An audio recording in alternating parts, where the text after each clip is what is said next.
এখন আমি 4 নম্বর যে সমস্যাটি রয়েছে এই সমস্যাটির সমাধান করব। প্রথমে সমস্যাটিকে পড়ে নিতে হবে।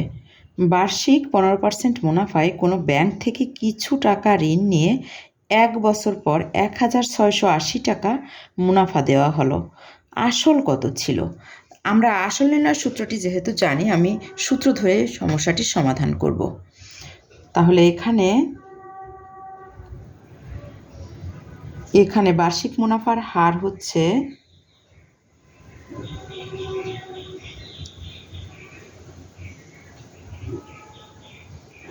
হচ্ছে এখানে 15 টাকা।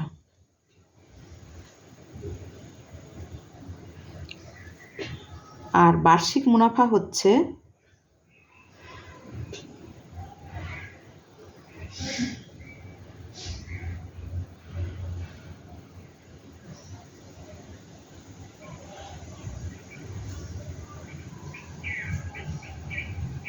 বার্ষিক মুনাফা 1680 টাকা। তাহলে আসল নির্ণয় সূত্র আমরা যেহেতু জানি, আসল সমান বার্ষিক মুনাফা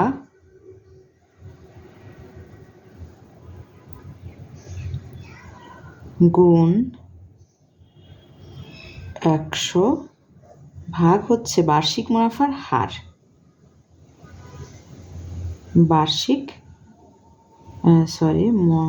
মুনাফার হার।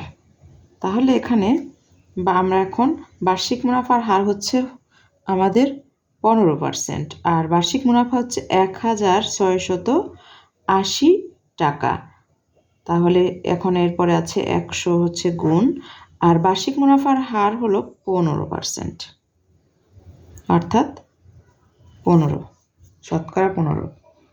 তাহলে এখন আমি কাটাকাটি করব অথবা ভাগ করব।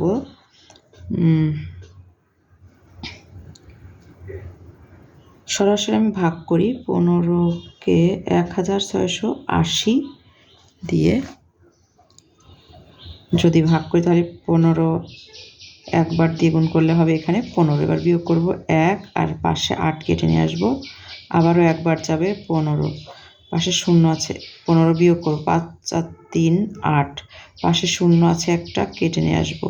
15 2 30, বিয়োগ মিলে গেছে। তাহলে 15কে আমি ভাগ করি যদি 1680কে 15 দিয়ে, তাহলে আমি পাচ্ছি 112। তাহলে আমার এখানে 112কে 100 দিয়ে গুণ করলে 11,200।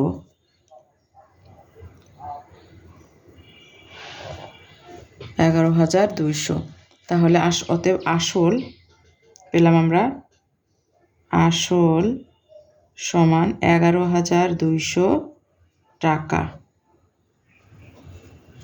তাহলে উত্তর হচ্ছে 11,200 টাকা।